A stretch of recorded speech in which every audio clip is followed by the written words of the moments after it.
is something that they are saying that's right.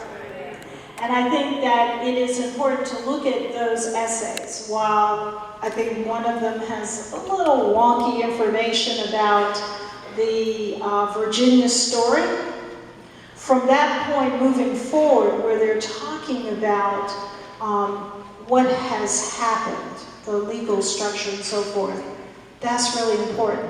And thinking of the legal structure, Leon Higginbotham's book on slavery is I think, in colonial slavery particularly, in the matter of color, that was the name of the book, still stands as the seminal work when you look at the evolution of racialism in American society. So that when people are fighting today against this idea that America and slavery is synonymous, we know that America's economy was built on the backs of people of color, and in particular of African Americans. There would not be a Wall Street without black people.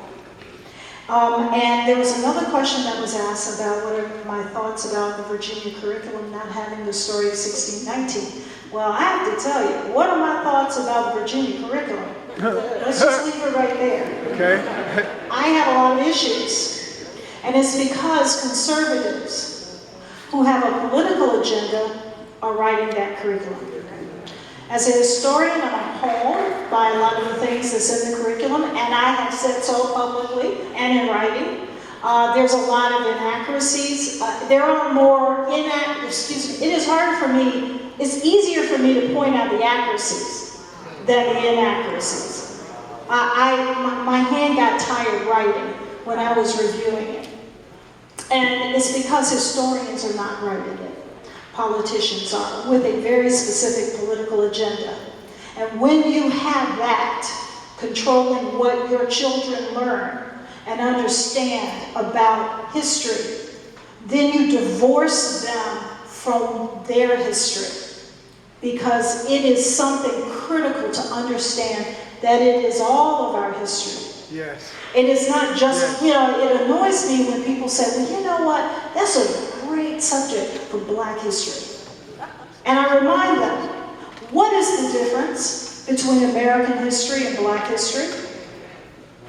And that's why this story of 1619 is so critical.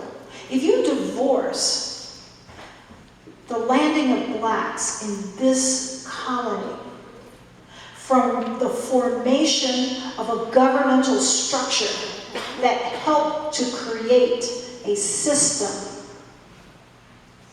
of slavery, a system of inequality, a racialized system, then you don't understand America. And it is impossible to divorce the two.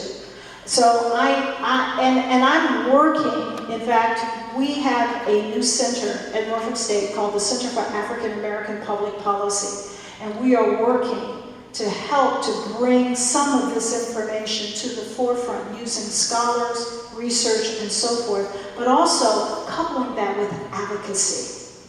Because the whole idea behind any center is that you want to change something. And what we want to change is not only our national narrative, but how we look at addressing problems. Not only in all of our communities, but specifically the problems in the African American communities that are created by the system of inequality. Thank you. Thank you. Thank you so much.